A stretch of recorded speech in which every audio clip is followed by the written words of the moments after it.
저와 여러분의 삶 속에 하나님의 평강과 기쁨과 소망이 가득하여 넘치시기를 주님의 이름으로 축복합니다. 바벨론이 점령된 후에 메대 사람 다리오가 주전 539년에 메대 바사 연합 왕국의 왕이 되었습니다. 다리오는 120명의 총독을 세워서 전국을 다스리게 하였습니다. 이렇게 조치한 것은 아직 메대와 바사 연합국이 계속하여서 정복 전쟁을 하고 있었기 때문입니다. 다리오는 바벨론 도를 주로 통치하면서 메대 바사 연합 왕국의 전체 행정을 정비하는 역할들을 담당하였습니다.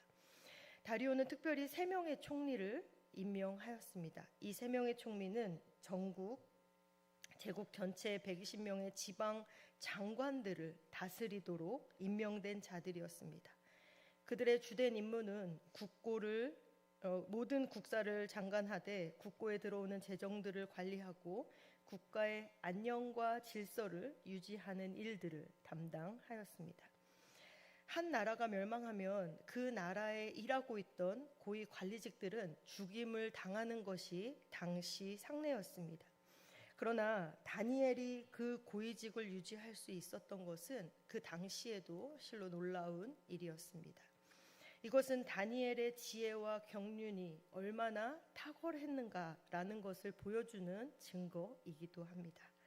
근본적으로는 다니엘을 통해 하나님께서 이스라엘을 보호하시고 세상을 향해 하나님의 주권을 계시하시고자 하시는 하나님의 섭리이기도 하였습니다. 이처럼 하나님은 시대나 환경의 변화에 상관없이 그분의 신실하신 백성을 끝까지 보호하시고 지키시는 것임을 알 수 있게 하는 본문이기도 합니다. 다리오 왕은 다니엘을 3명의 총리 중에 가장 높은 수석 총리의 자리에 앉혀서 전국을 다스리게 하였습니다. 왕이 신뢰하는 고위 관리가 된 것이지요. 다리오 왕이 다니엘을 수석 총리로 세운 일로 인해 많은 사람들의 질투의 대상이 되었습니다. 다니엘은 이 일로 인하여 어려움을 당하게 되었고 바사 출신 관리들에게는 공공의 적이 되었습니다. 포로 출신이고 바벨론 제국의 관리였고 또 다니엘이 정복국 메대 바사 제국의 최고의 총리가 되었을 때는 그의 이력으로 보았을 때 많은 사람들의 시기와 질투의 대상이 되는 것은 어찌 보면 당연한 일이었습니다. 그래서 다니엘을 고소하려고 사람들이 애썼지요. 그러나 그에게 어떠한 고소점도 그릇됨도 허물도 발견하지 못하였습니다. 하나님을 알지 못하는 사람들은 성도가 하나님의 백성이라는 사실만으로도 성도를 공격의 대상으로 삼습니다. 그때 중요한 것은 이것을 어떻게 극복해내느냐 하는 문제인 것이지요. 성도는 신앙의 정절을 지켜야 하며 그들에게 어떠한 허물도 보여서는 안 됩니다. 다니엘에게서 허물을 찾지 못한 관리들은 다니엘의 신앙을 이용하여 어려움을 주려고 합니다. 다니엘이 하나님에 대한 신앙만큼은 절대 포기하지 않을 것이라는 것을 알고 있었고 또 그에게 여호와께 대한 신앙과 다리오 왕에 대한 충성 가운데 하나를 선택하도록 강요한다면 틀림없이 다니엘이 하나님께 대한 신앙을 선택하리라는 것을 그들이 잘 알고 있었기 때문이죠. 이처럼 다니엘을 시기하던 관리들조차 인정할 만큼 여호와 하나님을 향한 다니엘의 신앙은 철두철미하였습니다. 그래서 30일 동안 왕에게만 경배하고 다른 왕이나 신에게는 경배해서는 안 되며 만약 이를 어길 시에는 사자굴에 넣는다는 내용의 법령을 만들게 되었습니다. 왕의 최종 결재까지 받고 온 나라의 법령 시행을 알렸습니다. 참 비열한 사람들이지요. 다니엘처럼 유능하고 인격적인 인재를 자신들의 이익을 위해서 죽이려고 한 것입니다. 사탄은 이와 같이 하나님의 거룩한 일을 하는 사람들을 내버려 두지 않습니다. 그래서 하나님의 사람인 우리는 늘 영적으로 깨어 있어야 하지요. 신앙생활을 하다 보면 뜻하지 않게 어려움을 당할 때가 많이 있습니다. 열심히 하려고 했는데 노력했음에도 불구하고 사람들에게 상처를 받아서 마음의 상심을 이룰 때가 있습니다. 또한 하나님을 신실하게 믿으려고 할 때나 하나님의 일을 열심히 하려고 하였는데 얻어지는 어려움도 있게 됩니다. 그럴 때 다니엘과 같이 하나님을 향한 신앙과 믿음으로 이겨낼 수 있는 저와 여러분이 되시기를 바랍니다. 다니엘은 거역할 수 없는 왕명임을 알고도 기도를 멈추지 않습니다. 기도하면 죽는다라는 사실을 알고도 매일같이 변함없이 그 일을 결코 포기하지 않았습니다. 이것은 다니엘이 이 세상 무엇보다도 오직 한 분 하나님을 가장 두려워하고 사랑하며 섬긴 여호와 절대 신앙의 지조를 확고하게 가지고 지켜내고 있었음을 보여주는 모습이기도 합니다. 다니엘은 사자굴보다 사자보다 하나님을 더 두려워하였습니다. 그리고 다니엘은 생명과 기도를 바꾸는 각오로 하루에 3번씩 기도를 하였습니다.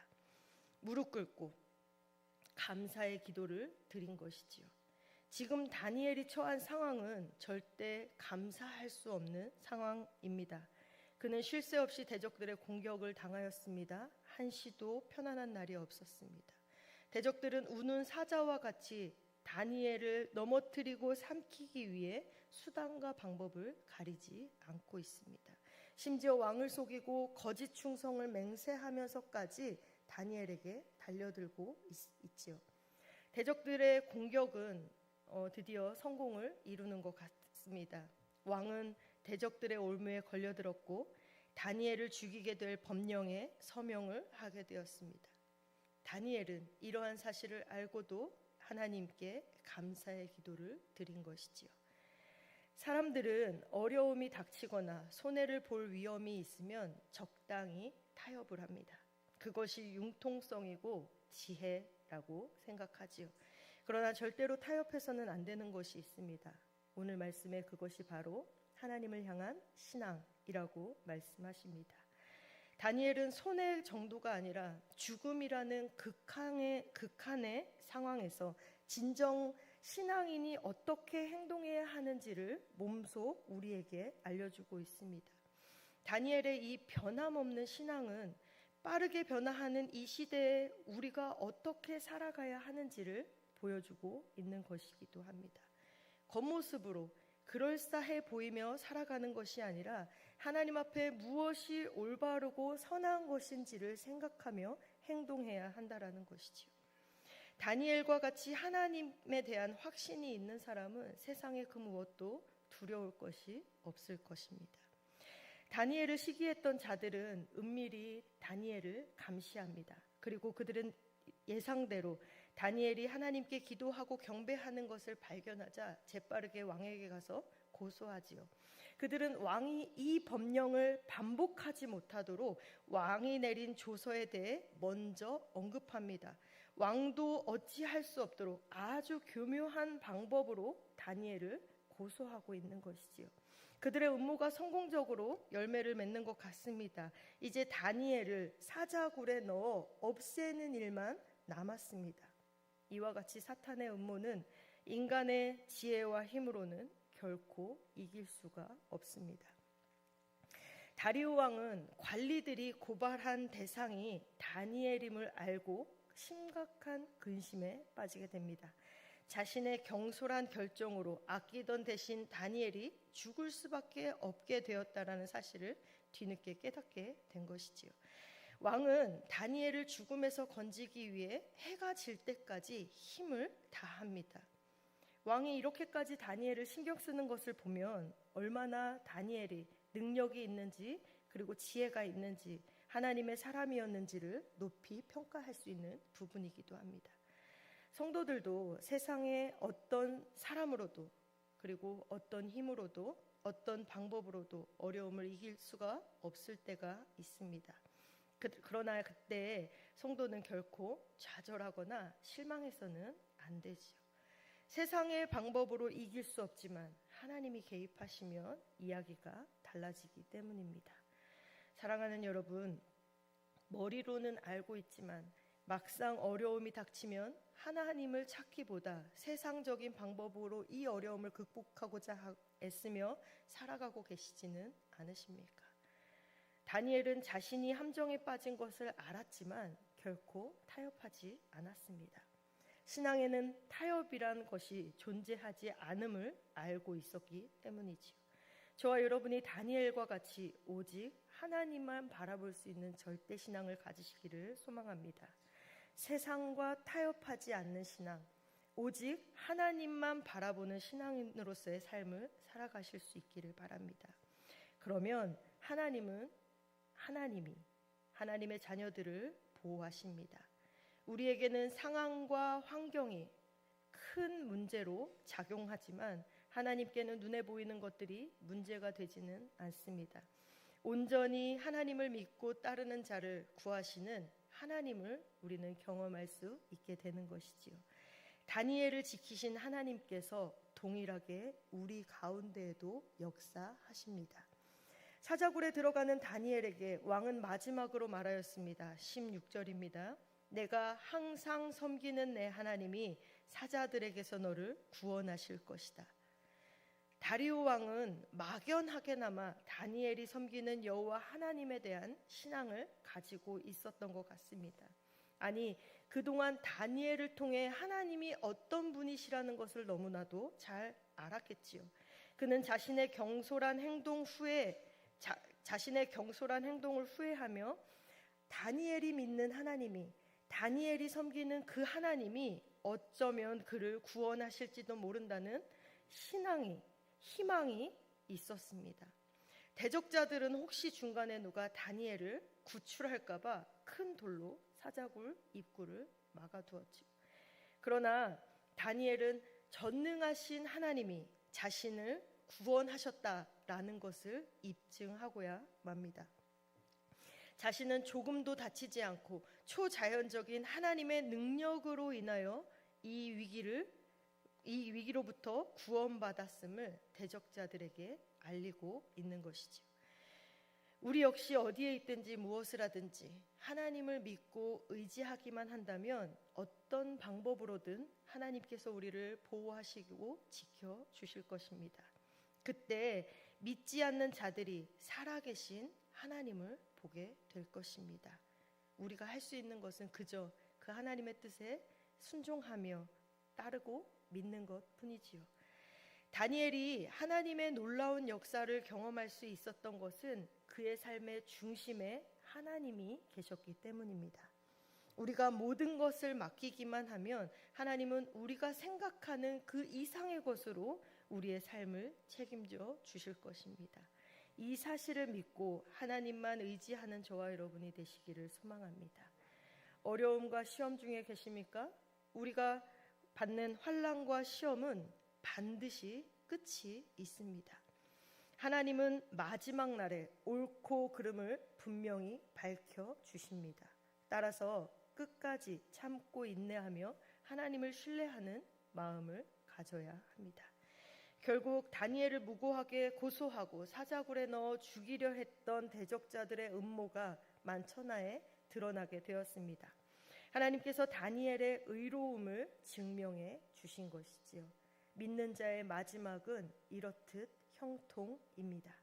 인생을 살다 보면 누구나 위기를 만날 수는 있습니다. 그러나 그 위기를 극복하는 방법에 따라서 이 사람이 진정한 신앙인인지 아닌지가 드러나게 되는 것이지요.